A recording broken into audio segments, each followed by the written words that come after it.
What's up everyone, my name is Kelsey, welcome back to my channel. Today we are doing a goals update. So at the beginning of the year I made a goals video, I'll link it up above. And every quarter I do a little update on how my goals are going, what I've done, what I've ignored. So that's today's video. Also, I apologize for the lighting. I have a light, but there's a cat on my lap right now, so I can't get up. I just can't here. So that's just it. That's just how it has to be today. So a little recap. My first goal was in an effort to decrease my physical TBR. So my goal was to read 4 books off of my physical TBR every month, and if I didn't read 4 books, then I had to unhaul the difference. So in quarter 1 and quarter 2, the first half of the year, I only met this goal twice and had to unhaul quite a number of books. So quarter 3 in July, I read 0 books off of my physical TBR. That's not great. It's like the opposite of what I wanted. In August, I read 2 books off of my physical TBR. Those were If We Were Villains by Emma Rio and Sea Swept by Nora Roberts. And in September, I read 1 book off of my physical TBR, which was The Dragon Republic by R.F. Kuang. Now, typically in these videos right now is when I would show you what I decided to unhaul, but I'm packing to move, and all of my physical TBR is in boxes, so I can't even look through them to decide what to get rid of. So I'll have to do that when I move into my next house, which was poor planning on my part because I could have avoided packing those books at all, and instead I'm going to have to move them into my new house, unpack them, and then get rid of them. But I'll have to get rid of 9 books. My next goal was to read 1 nonfiction book every month. I read 2 in quarter 1, 2 in quarter 2, and in quarter 3 I read Women Heroes of World War II by Catherine Atwood and Stamped Racism, Anti-Racism, and You by Jason Reynolds and Ibram X. Kendi. So that means I'm technically 3 behind, but I'm currently reading 2 more, An Indigenous People's History of the United States for Young People and Hood Feminism. So I'm actually not doing too bad on that goal. I'm pretty happy with my progress on that. My next goal was to read more middle grade, and in the first half of the year I only read 1, so that wasn't great, but I'm doing much better in quarter 3, and I didn't have a specific number goal in mind for this, I just wanted to read more. So in July, August, September, I read Feathers by Jacqueline Woodson, The Girl Who Drank the Moon by Kelly Barnhill, Calamity Jack by Shannon Hale, Dean Hale, and Nathan Hale, New Kid by Jerry Craft, and Bone Talk by Candy Gorley. So that's quite a bit for this goal, and I'm happy with that. I've also read some like children's books, more like grade school and younger age, but I'm not including that in this because that's just not my focus right now, just middle grade. Okay, my next goal, I think this is my last goal. Yes, my last goal was to read more. Originally it was read more books with POC main characters, but I changed this after quarter 1 to books written by authors of color because that was more in line with my intention of the goal. And in quarter 3, I mean, to be honest, I killed it in quarter 3. I read 20 books total by authors of color. Should I list them? Yeah, I guess, might as well. Laura Dean Keeps Breaking Up With Me by Mariko Tamaki and Rosemary Valero O'Connell. I think Mariko Tamaki was the artist on this one, but I'm still counting it. The Boy in the Black Suit by Jason Reynolds. Feathers by Jacqueline Woodson. The Watsons Go to Birmingham, 1963 by Christopher Ball Curtis. Butterfly Yellow by Tana Lai. A Blade So Black by Ella McKinney. Juliet Takes a Breath by Gabby Rivera. Clap When You Land by Elizabeth Acevedo. A Dream So Dark by Ella McKinney. Everything I Never Told You by Celeste Ng. Watch Us Rise by Renee Watson and Ellen Hagen. The Poppy War by R.F. Kuang. Darius the Great Deserves Better. I wrote down the wrong title. Darius the Great Deserves Better by Adib Khorram. The Dragon Republic by R.F. Kuang. New Kid by Jerry Craft, Bone Talk by Candy Gorley, Stamped Racism, Anti-Racism, and You by Ibram X. Kendi and Jason Reynolds, Cemetery Boys by Aiden Thomas, Vampires Never Get Old by Zoraida Cordova and Natalie C. Parker. That's an anthology, so Zoraida Cordova was one of the editors on the book, but there are also multiple stories by authors of color. My favorite was the one by Margot Shiro. And then last was If You Come Softly by Jacqueline Woodson. I'm very, very happy with that number of books, and I hope I can keep it going into Q4 and then continue it into next year. All right, that was a lot. But all things considered, like, not bad for my goals. The reading 4 books off of my physical TBR, there's really no way for me to fail at that because the goal is to decrease it, and either way, I'm removing 4 books from it. Whether or not I read them, they're gone. And the rest of it, doing much better in Q3 than I did in Q2, so this is like good news if you're watching this video. Frankly, these videos don't get a lot of views, but they're a great way to keep me accountable, so I'm going to keep doing them. If you're here, say hey.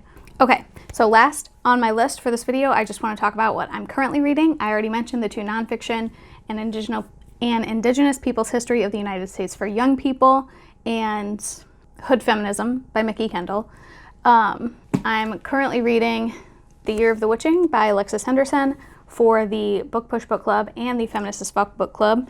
Also, it's very creepy, and it's like Halloween time, so I was like so psyched for Halloween reading, and it hasn't happened. I've read, how many books have I read this month? I've only finished 4 books this month, which is not great for me, and it's already the 21st, and none of them were Halloween-ish. Not even spooky in the least bit. So I'm also currently reading, oh, that's it. Those are all my currently reading, but my TBR for Q4 is, and this isn't like a comprehensive TBR, these are just books that I have upcoming. Boys of Alabama by Genevieve something? Shit, I can't remember. I picked this up at the library. It was a 14-day loan, and it's past due. So I want to read that next so that I can return it. I just know that it's literary fiction, it's gay, it's in the South, it's like a little bit magical. I honestly have no idea if I'm going to like this. I haven't seen any reviews from anyone I know talking about it, so it was completely on a whim, but I'm hoping for the best. I also plan on reading, let's see, Song for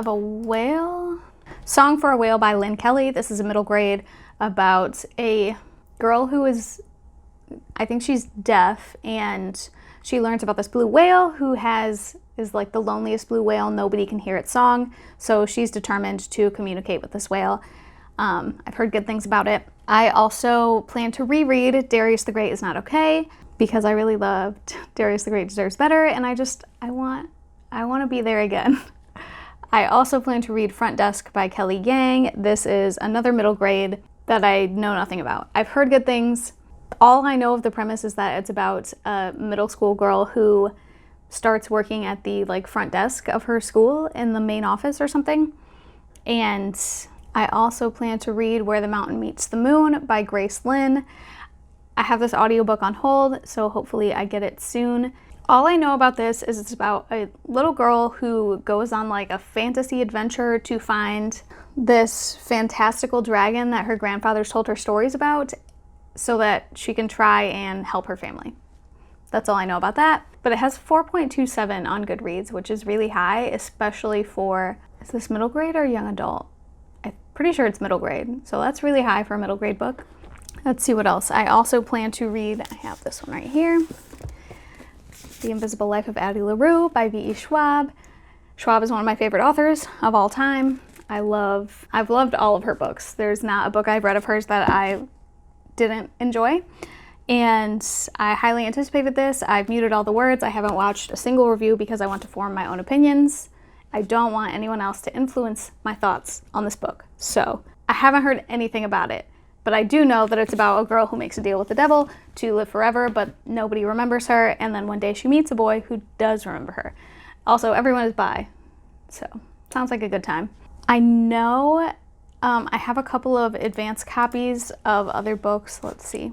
One of them is called The Door, and it's an anthology. It's a queer anthology about, I think they're just like spooky stories. It was listed in the horror section. Yeah, The Door and Other Uncanny Tales. I was hoping to read it this month, but I have no idea if that's going to happen. And then I also have Juliet Takes a Breath by Gabby Rivera, the graphic novel. I really liked the book, so I'm looking forward to the graphic novel. It's the January book club pick for Feminist as Fuck Book Club, not the graphic novel. The actual novel is the book club pick. But I'm going to reread it via the graphic novel for the book club. I've heard the premise differs quite a bit. Like in the novel, it's set in 2003, and the graphic novel is set in modern day, which makes me really curious about like how they're going to work in all of this information, because the novel was set in 2003 and like internet culture wasn't exactly thriving by then. So if you didn't have a community of queer people around you, there was a lot you just didn't know. So Juliet felt like a very realistic character who knew she was queer but didn't know much about like her community, and throughout the book is learning about it and where she fits in all of this. But in a modern day setting, I'm not sure how all of that works. So I guess I'll see. All right, that's all I'm going to talk about. If you like this video, hit like. If you want to see more, subscribe. I post book-related videos every Wednesday. Let me know in the comments how your reading goals for this year are going. They're either going great because you have more free time, or they're a complete disaster because of the state of the world right now. If you have nothing to say but want me to know you were here, leave me a purple heart. Otherwise, I'll see you next week.